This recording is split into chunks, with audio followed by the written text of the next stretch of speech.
Mediocre Pyre here. I thought I'd do a little bit of an update on my cold steel Voyager.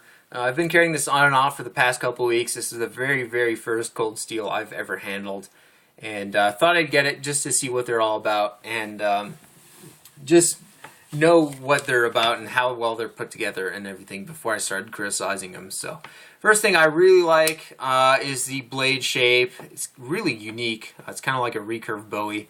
They've got an absolutely killer stonewash on here, if I can get this to focus. It's kind of like a hazy, blurry kind of stonewash. It's just absolutely gorgeous. I think they did that really well. It does come very sharp out of the box.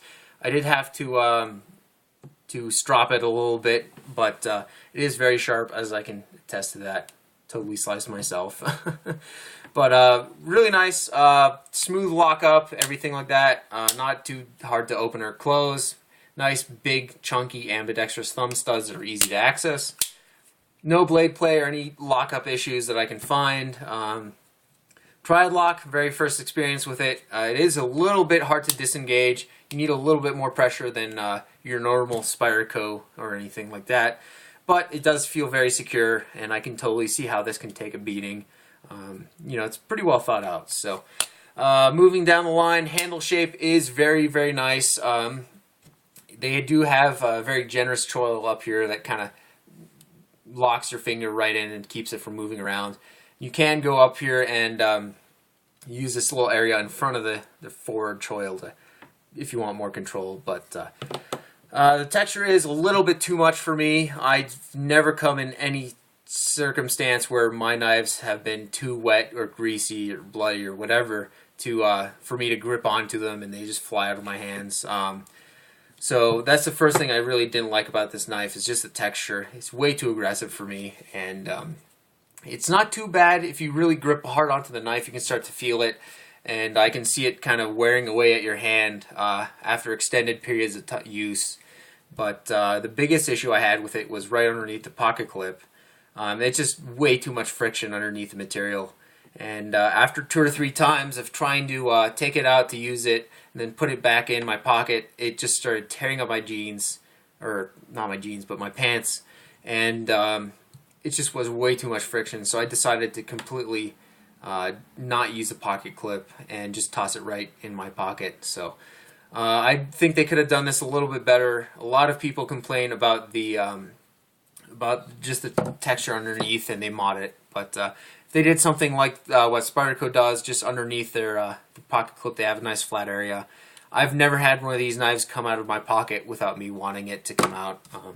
I mean, unless you're doing a lot of upside down parkour or bungee jumping or something, I just don't think anybody, or I don't think I need as much tension underneath the pocket clip as that. So nonetheless, though, it works. It clips to your pocket. It does show up a little bit, a lot of the knife than, let me try that again.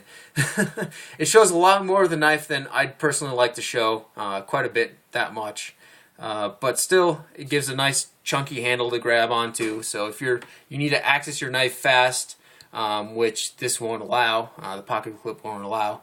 But if you need to access it, you know, it provides a nice handle for you to grab on and extricate it and then open and deploy it. So you can kind of see, you know, why they would do that. But anyhow, just not really my style. I don't need a knife that's this chunky or aggressive, but it does fill up the pocket a lot. It is almost a third thicker than the Paramilitary 2.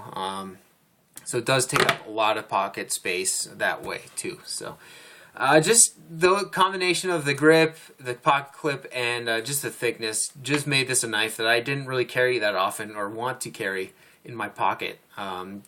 But overall, I really cannot knock it for being a bad knife. It's put together very well, and fit and finishes as well as you can expect for a approximately $50 knife.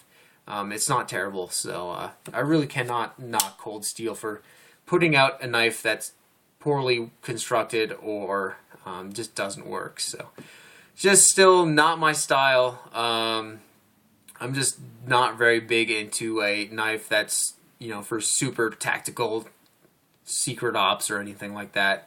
I just prefer a knife that's, you know, it's a little bit more sleek and slender. but it just fits in the hand a little bit better and a little bit more user friendly. But still enjoyed my experience with this cold steel. Definitely can kind of understand the draw to these knives and why they're so popular. So anyhow, thanks for watching. If you have any comments about your own cold steel, or if you've kind of experienced the same sort of problems, let me know. I kind of be interested to see. But wasn't too dissatisfied with my experience with this knife, and I actually kind of liked it a little bit. But I'll probably be moving on and trying something different in the future. But still enjoyed it. So anyhow, thanks for watching, and see you guys later.